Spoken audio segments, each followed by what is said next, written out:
Now at 9, authorities arrest a Boone County man suspected of murder.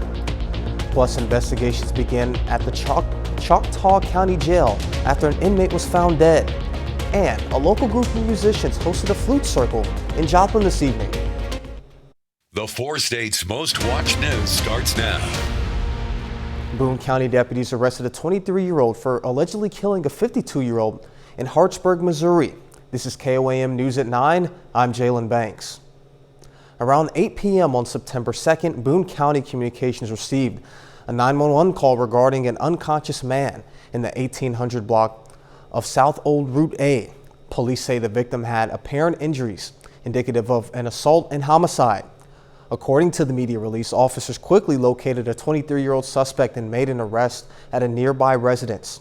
Deputies requested these charges: first-degree murder and armed criminal action, and we will keep you updated as we learn more. Late Friday evening, Springfield Police Department were alerted to a suspicious vehicle on a parking lot at a Bass Pro Catalog location. The white male, described by police in his 30s, was rushed to an area hospital. However, police state this man has since died from his injuries. The officer involved was not injured. The name of the individual is not revealed at this time. To find more updates, you can go to our website at KOAMnewsnow.com. State agents are investigating the death of a 64-year-old inmate at the Choctaw County Jail in Hugo, and the Oklahoma State Bureau of Investigation reported this. Charles Gilliland was found dead in his cell Wednesday after he possibly suffered a medical emergency and stopped breathing. And this is according to the Oklahoma State Bureau of Investigation. Jail officials attempted life-saving measures, but were unable to revive him. Court records show Gilliland was jailed without bond on a first-degree murder charge. And according to sources, Kentucky Fried Chicken will return to Joplin in the 2600 block of West 7th, just west of Murphy's USA. Joplin had multiple KFC locations in the past, including 20th and Main and 24th and Rangeline in East 7th and South Florida. There is no timeline on the completion of the new restaurant or hiring of staff. However, construction is underway. Other locations in the 4th state include one in Webb City, Carthage, Neosho, Pittsburgh, and Nevada. Announced earlier this year, a new Panera location is going up at 2101 South Rangeline. Panera came to Joplin with their original name, St. Louis Bread Co., more than 25 years ago. After 1997, they changed the name to Panera as the company was sold in most stores outside of St. Louis when under rebranding. The exact date of the opening is unknown. There will be entrances off of Geneva and South Rangeline Road. Well, again, heat, and more heat. Sam, what do you have for us in weather? Well, we have more heat as we go into the Labor Day weekend. We did have some storms, though, in the area, so it wasn't all that bad in some locations. Right along the Kansas-Missouri border this afternoon, we had thunderstorms develop and move right through the Joplin area. Now, we just have a remnant of a thunderstorm down in McDonald County near Pineville up towards Goodman and also near Southwest City. But that is starting to dissipate. More storms are going to develop again tomorrow, and I'll have details on where that's going to occur in your forecast coming right up, so stay tuned. A Kansas Christian camp is holding a back-to-school bash for the community. We Are Baptist Camp hosted a get-together. Children and parents from the community gathered to have fun before school starts. There were several activities, including bouncing castles, basketball, water slides, and more. The camp director believes that kids are important. It's important to the community just to show that God cares, just like we care. My wife and I both work for the school system. We care about these local kids, and we just want them to know that somebody's here to love them. God loves them, we love them, and the camp loves them as well. The camp has been around since 1960. As a part of the Little Bulkin celebrations and Labor Day weekend, they held a 3-person per team golf scramble, and it drew people from out of town for the Labor Day weekend and activities that made out-of-town families visit. They had a turnout of about 41 teams for the event and hope that the event will get back to pre-pandemic levels. Well, I've been here for 17 years. I would say my favorite thing is a lot of the faces, they're all the same faces every year. So it's fun to catch up with people that you don't see generally day to day or year to year, but we have a lot of people that come in from out of town, and it's real nice to see these people every event. So To find more events such as this one, you can visit our website at koamnewsnow.com. The Joplin Native American Flute Circle had its monthly meeting today. Joplin Native American Flute Circle is a gathering of indigenous-style flute enthusiasts who appreciate and play native flutes. One member says all ages and people who want to learn how to play the flute are welcome. We have all ages, from children to adults to grandmas and grandpas. We have all levels of playing, from just brand new beginners to some very serious musicians. And we also have some award-winning musicians that come from month to month. The group meets the first Sunday of every month. We now take time to honor one of our four-state heroes. Michelle Miller, a Galena, Kansas native, has served in the Army from 1990 till today. She has served in Kuwait, Iraq, and Afghanistan. She will retire with the highest rank possible for an enlisted service member. To Michelle Miller, we thank you, our four-state hero. And coming up, former President Trump speaks out after his Mar-a-Lago home raid. New reactions to President Biden's speech about former President Trump and what he describes as MAGA Republicans, including from the former president himself. Fox News correspondent Lucas Tomlinson is at the White House with more. On the Sunday talk shows, reaction to President Biden's speech in Philadelphia fell along party lines. The White House insists the speech was not political. So it was about a specific, particular, extreme part of the party that has taken over. Republicans and the Democrats are in large part in agreement. It's the MAGA movement that is extreme. If this was a speech to unify the American people, it had just the opposite effect. The White House dubbed the speech the continued battle for the soul of the nation. Biden did not mention the recently passed so-called Inflation Reduction Act or his recent announcement about relieving student debts. Also absent, Pennsylvania's Democratic nominees for the U.S. Senate and governor. The commander-in-chief spoke while flanked by 2 U.S. Marines, something he promised not to do while running for office. I promise you as president, I'll never put you in the middle of politics or personal vendettas. I'll never use the military as a prop. Saturday night, former President Donald Trump spoke outside Biden's hometown. Joe Biden came to Philadelphia, Pennsylvania to give the most vicious, hateful, and divisive speech ever delivered by an American president. You're all enemies of the state. He's an enemy of the state. New inflation numbers are due out in the coming days. Depending on whether inflation gets better or worse will go a long way to determining the outcome of the November elections. At the White House, Lucas Tomlinson, Fox News. Former President Donald Trump is condemning President Biden and the FBI at a Pennsylvania rally last night and calling the search of the Mar-a-Lago an, quote, travesty of justice. Fox News correspondent Alexandria Hoff is in Washington with details. Former President Trump had weighed in on social media, but last night was the first time he publicly gave voice to the raid at his Florida residence. The shameful raid and break-in of my home, Mar-a-Lago, was a travesty of justice that made a mockery of America's laws, traditions, and principles before the entire world. The former president spoke in Wilkes-Barre, Pennsylvania. It was a rally organized to boost support for Republican candidates Dr. Mehmet Oz and Doug Mastriano. But it also gave Trump the opportunity to push back on the Justice Department's investigation into whether he illegally stored national security documents. They talk about documents not being properly stored, yet they go in and take documents, dump them on the floor, stage a photo shoot, and pretend that I had done it, like I had put them all over the floor.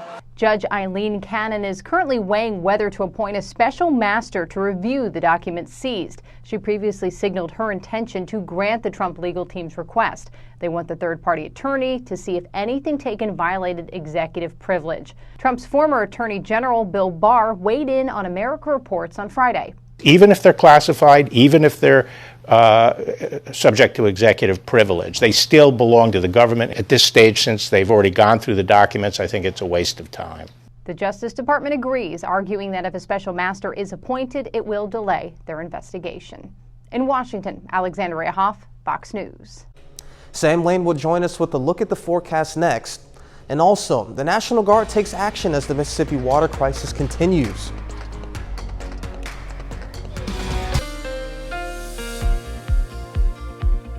It's not been that bad of a Labor Day weekend so far. A little bit of sunshine, a little bit of rain for a few folks, and it looks like that's going to continue right on into your Labor Day. Let's take a look outside right now down in Seneca, Missouri at the Indigo Sky Casino and Resort. Pretty pleasant evening down there. They also had a thunderstorm in the area not too long ago, wetting the streets. And here in Joplin, we had some wet streets earlier this evening with some of those thunderstorms that we had this afternoon. We made it up to 88 today, starting out at 67, which was above the normals, but at least we weren't anywhere close to that 102 back in 1954. That 41 degrees would feel nice. Let's take a look at Hurricane Earl. Well, that's actually a tropical storm right now. It is expected to become a hurricane, though, by Tuesday afternoon and maybe approach Category 2, but the good news is it's well east of the United States and not really going to affect anyone except the fishes and the shipping traffic.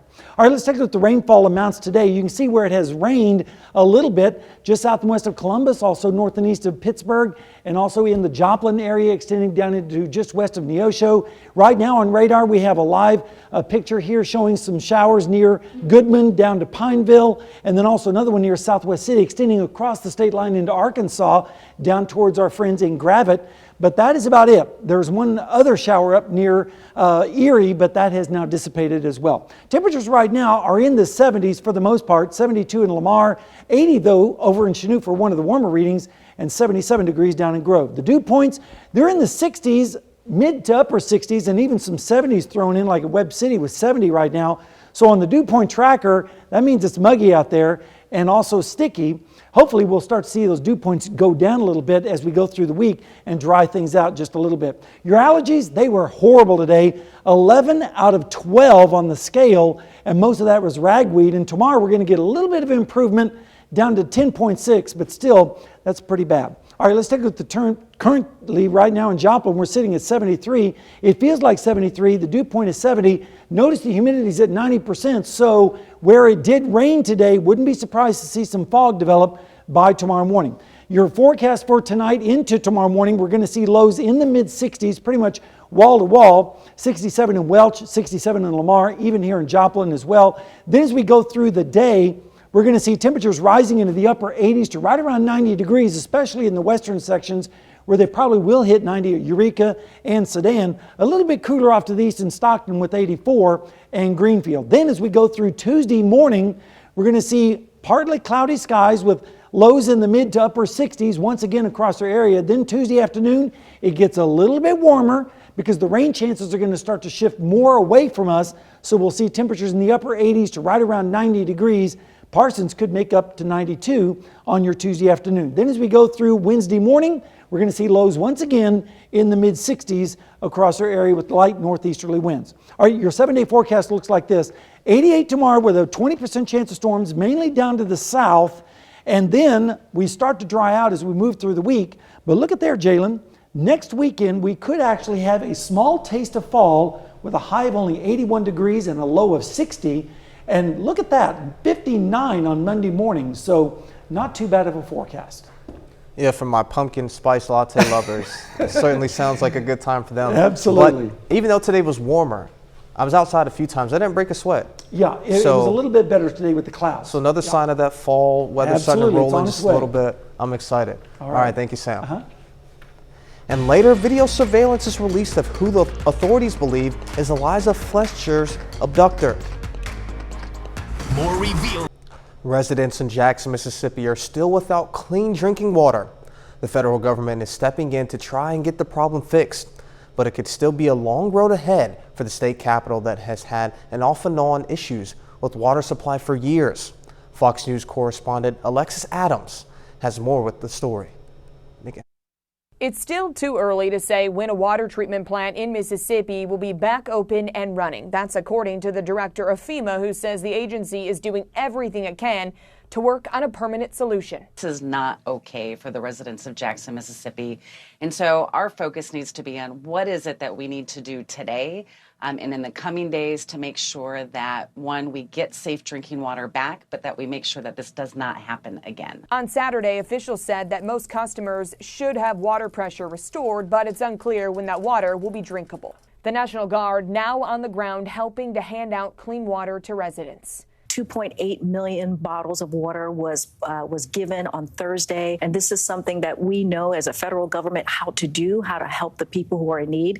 And we're just going to continue to do that. Even before the water plant went offline, residents were under a boil order for over a month. Some schools and businesses were forced to shut their doors while they waited on a fix. We're dealing with this probably close to 6 weeks now. So this one here is definitely probably the one that probably bled more profits than the others. People who live in Jackson say this crisis was decades in the making. Even once water service is back to normal, the city has major sewer system problems. In New York, I'm Alexis McAdams, Fox News. A race against time to find a Tennessee mother who police say was abducted while jogging early Friday morning. Police say the suspect has done time for a prior kidnapping conviction. Fox News correspondent Christina Coleman has the latest on the case. Memphis police say the abduction of Eliza Fletcher was violent and caught on surveillance video early Friday morning. Police believe the suspect, 38-year-old Cleotha Abston, is the man seen in that video who rushed Fletcher and violently forced her into an SUV. Police say the two struggled during the incident. Several people, including Abston's own brother, later reported that they saw Abston cleaning out his SUV with floor cleaner and behaving oddly. Investigators believe Abston was trying to clean blood out of his vehicle. Abston tried to get away from U.S. Marshals Saturday, but he was taken into custody. He's now charged with tampering with evidence and what's called especially aggravated kidnapping. The police have worked very quickly on this, probably getting the vehicle and looking at one DNA that may have been in the car that they have. It belongs to him. Fletcher, the missing mother of two, is reportedly a billionaire heiress and a private school teacher. She was jogging near the University of Memphis campus when she was attacked. Officers say Abston has declined to provide investigators with her location.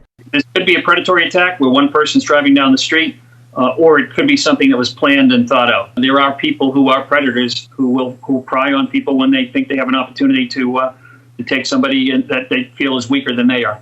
Also, this is not the first time Abston was accused of kidnapping and forcing a person into a vehicle. 22 years ago, he was convicted of kidnapping and aggravated robbery for attacking a prominent Memphis attorney. The victim survived that incident. As for Eliza Fletcher, her family and friends are praying for her safe return. Reporting in Los Angeles, Christina Coleman, Fox News.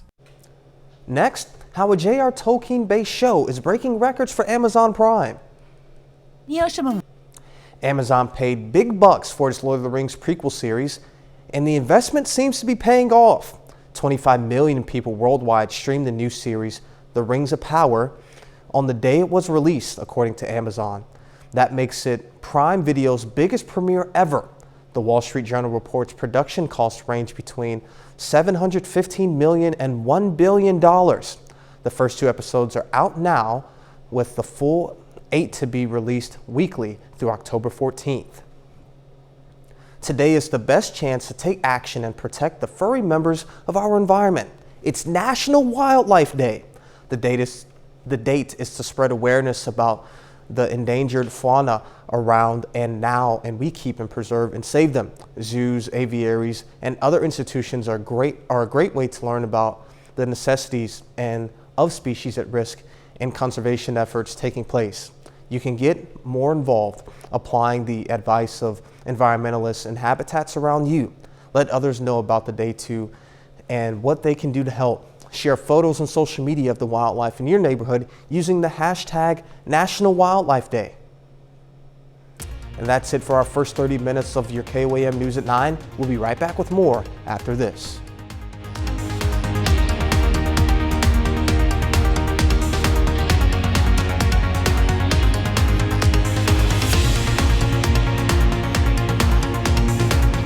They need to bring them to.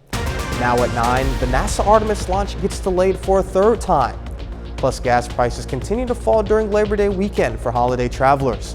And Starbucks is being sued for wrongful termination of an employee in New York City. The 4 states' most watched news starts now. Unfortunately, Artemis 1 never got off the ground yesterday. NASA called off its 2nd try in 5 days at launching the new moon rocket because of a fuel leak. And the next attempt may now be weeks or even months away. Brandy Campbell with Fox Weather is in Merritt Island in Florida with more. Well, if you want to see a launch here, you're going to have to wait a while. The leak seen during the second attempt for Artemis was more serious than those seen on the first try and rehearsals. Engineers spent hours trying to fix it, and now they're going to have a lot more time to get it done. Mercury, Venus, Earth, Mars, Jupiter, Saturn, Uranus, Neptune. Woo-hoo! Josiah and his family was few of thousands on the Space Coast for this launch. As I wanted to go to the beach and go and play on the water, and I want to see the rocket launch. On the second attempt to launch Artemis 1, the newest rocket set for a trip around the moon, there was a familiar leaking issue. But this was not a manageable leak. 4 hours later and 3 attempts to fix it, engineers couldn't find a solution to the leak found while filling the rocket with liquid hydrogen at negative 423 degrees Fahrenheit. A leak NASA says is 2 or 3 times the acceptable amount. It was pretty clear that we weren't going to be able to work our way through it like we did on Monday in terms of the managing of the leak. Every time we saw the leak, it was a large leak that immediately exceeded our flammability limits. Launch Director Charlie Blackwell Thompson calling a scrub for the day here at the Kennedy Space Center. NASA will consider fixing it on the pad where they can test it under cryogenic conditions, or move it inside its assembly building out of the elements of Florida while having better access to fix it. Either way, it seems like NASA will bring it in to change out its batteries. For now, Artemis remains here and the clock frozen, sending folks home. I really wanted to see it. Others making the most of their day. No, it's disappointing, but the best thing to make the best out of it. At least we still got to go fishing. We caught some fish, so I'm happy. Meanwhile, the plans of future deep space exploration is still exciting and inspiring. What do you want to be? An astronaut, because I want to go to space.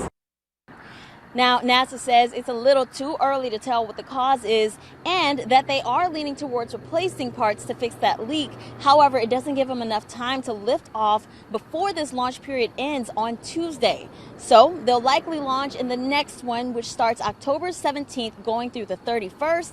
We'll just have to hope hurricane season doesn't get in the way by then. I'm Brandy Campbell reporting from Merritt Island in Florida for Fox Weather. The weather looked pretty nice down there. What's it like for us landlocked people? Us landlocked folks have to deal with showers and thunderstorms in the afternoon because of the heat and the humidity. And like I said, this afternoon we did have some storms blow up right over our area. Not very many of them, but where it did rain, it came down quite hard for a very short period of time. We are actually dealing with an upper level low that's kind of retrograding back to the south and west. Right now we just have one lone thunder shower still left from this afternoon's activity, stretching from near Goodman down to Pineville, also southwestern city in Missouri, and then it crosses over into the Arkansas area around Gravette right now. But storms are going to be back again tomorrow, and I'll be back in a minute to tell you exactly where, so stay tuned. Well, if you've hit the road this holiday weekend, your wallet has caught a break.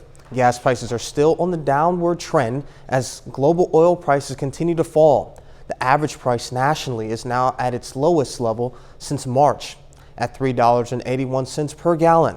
That's down from an average of $4.22 a month ago. However, some states continue to see prices above $5 per gallon. Ouch. And prices across the West Coast are much higher than the national average, with drivers in Los Angeles seeing the highest record of Labor Day gas prices ever at $5.25 per gallon. Credit card rates hit the highest level since 1996.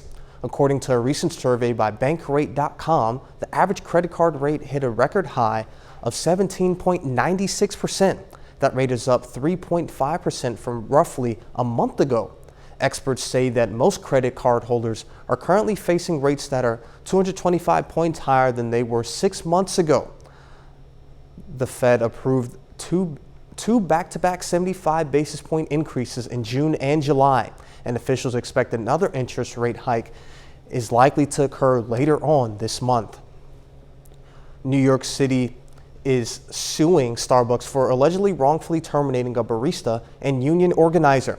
The city says this is the first time it's filed a suit for an alleged violation of its just cause protections for fast food workers. The former Starbucks employee, identified as Austin Locke, was a barista and union organizer. The lawsuit claims he was let go less than a month after he and his co-workers voted to unionize a Starbucks in Queens. The store is in one of dozens of Starbucks outlets where workers have voted to join a union. Starbucks says Locke was let go for not filing out COVID-19 questionnaire and falsely reporting that a supervisor made physical contact with him. Amazon is reportedly planning on canceling the construction of dozens of warehouses nationwide as the company posted its slowest sales growth rate in 20 years. The company's growth rate had slowed to its lowest in July. The report is based on data from a consulting firm that indicates Amazon could pull back from even some projects in Spain. Amazon began subleasing some of its warehouse space to counter the slowdown. The Wall Street Journal says Amazon plans to sublease at least 10 million square feet of warehouse capacity. And up next, concerns rise in Ukraine as attacks continue. The pace of fighting is intensifying as the war in Ukraine stretches into its 7th month. Ukraine is seeking to exploit Russia's weakness in the south, and Moscow is signaling that it might reinforce its troops in the east to renew its stalled campaign. Fox News correspondent Alex Hogan is in Ukraine's capital with the latest. It is extremely concerning for experts inside the Zaporizhzhia nuclear power plant, Europe's largest nuclear power plant, that the fighting outside the facility has not ceased. Over the weekend, Russian shelling also hit Ukrainian military structures as well as residential areas. Early this morning in the southern city of Mykolaiv, rockets blew up a family clinic in the center of town. This is where the pediatricians see and treat the children. They vaccinate them here. And take a look at this new video in the southeastern part of the country as one lucky driver makes a miraculous escape just as shelling lands feet in front of the vehicle. Meanwhile, in the north, in Kharkiv, Russian attacks overnight sparked this massive fire, turning part of the town to ash. Little remains, but in the inferno, one firefighter managed to find and save a kitten. Fox visited the town of Makariv about an hour outside of the capital. There is so much damage, and the city really has struggled to keep up. I met with the regional governor, who says it's been difficult to witness the many residents return to an entirely different city from the one that they left during the invasion. They lost everything. They lost all their property. They lost their business. As far as Ukraine's counteroffensive, the military says it's focusing on the southern part of the country, specifically wearing out Russian forces rather than taking one town. Ukraine's military says it's also focusing on targeting Russian ground lines of communication. In Kyiv, Ukraine, Alex Hogan, Fox News. Sam Lane will join us for a second look at the forecast next. And later, Missouri Southern and Pittsburgh State hosted their season openers last week. Danny Terzer has more with that in sports. T.H. Rudd.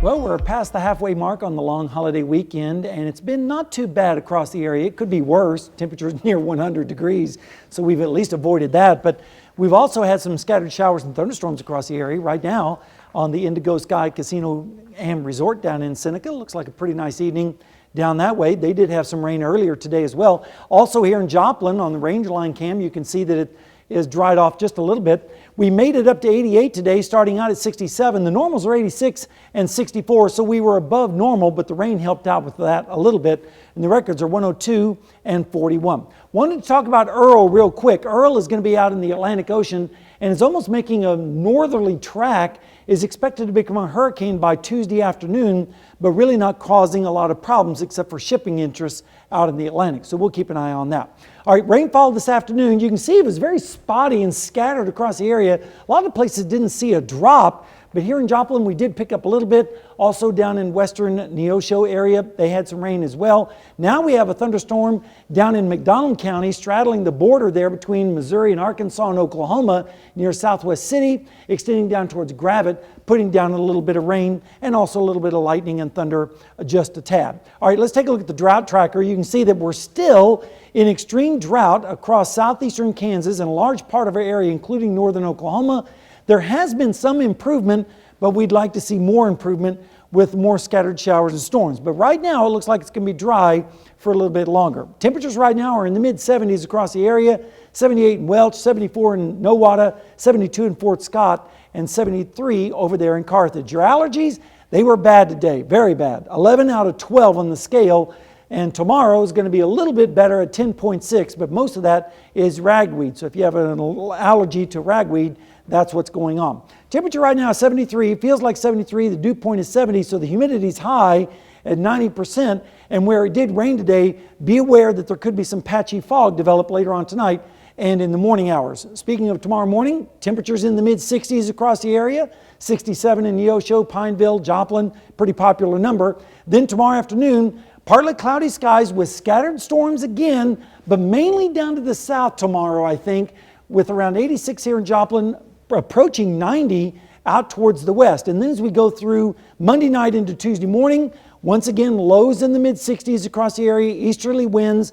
And then as we go through Tuesday afternoon, a little bit warmer, and the rain chances decreasing even further. And so we'll see temperatures approaching 90, perhaps even here in Joplin with around 88, 89 degrees. Then as we go into Wednesday morning, lows will be in the 70s in some areas, but mainly in the 60s across the area. 7-day forecast, 88 tomorrow, 20% chance of storms, mainly down to the south, and then 89 on Tuesday. And then look at that, we start to get into the 90s once again as we head towards the middle part of the week with drier weather. But there is hope on the horizon.